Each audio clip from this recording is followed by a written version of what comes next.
इस वीडियो में जिस ड्रग का मैं रिव्यू कर रहा हूँ उसका नाम है सेफ्राडीन। सेफ्राडीन मार्केट में वेलोरा के नाम से भी आती है और वेलोसेफ के नाम से भी आती है। वेलोरा कैप्सूल्स हैं और वो प्रोडक्ट है प्लेटिनम फार्मास्यूटिकल का, जबकि विलोसेफ जो है शरबत है और ये है जीएसके की प्रोडक्ट का। ठीक है, दोनों ही इंटरनेशनल प्रोडक्ट्स हैं, दोनों ही बहुत बेहतरीन काम करते हैं।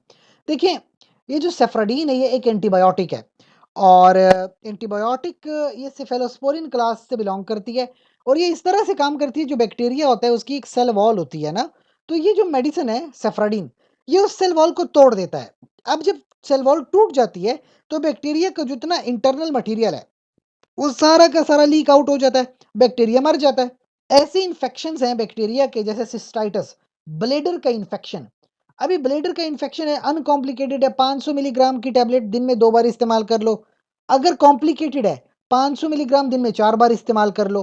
अगर कान के अंदर इन्फेक्शन हो गया, ओटाइटिस मीडिया कहते हैं, तो 250 मिलीग्राम की टैबलेट खा लो, दिन में 3 से 4 बार खा सकते हो। फेरेंजाइटिस हो गया है गले के अंदर का, 250 मिलीग्राम की टैबलेट दिन में 3 से 4 बार खा सकते हो।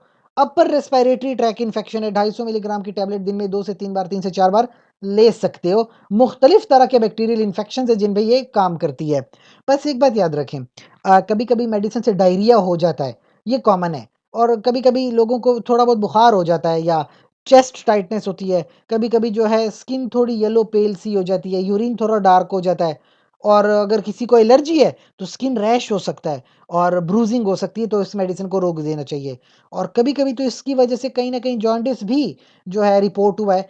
अब लाज़मी नहीं है कि ये तमाम मसले एक ही बंदे में होंगे या लाज़मी होंगे। कभी-कभी किसी एक आध में ये ऐसा मसला रिपोर्ट हो जाता है। बाकी प्रेगनेंसी के हवाले से भी एक बात याद रखिए, प्रेगनेंसी में कोई भी मेडिसिन खुद से इस्तेमाल नहीं करते, बल्कि अपने गायनेकोलॉजिस्ट से मशवरा करते हैं और कोई भी मेडिसिन हो गायनेकोलॉजिस्ट के मशवरे के मुताबिक इस्तेमाल करते हैं। इसके अलावा आपका कोई भी सवाल हो हमसे कमेंट सेक्शन में पूछिए। छोटी सी गुजारिश है आपसे, चैनल को लाइक कर लें, कमेंट करें, शेयर करें और सब्सक्राइब कर लें। शुक्रिया।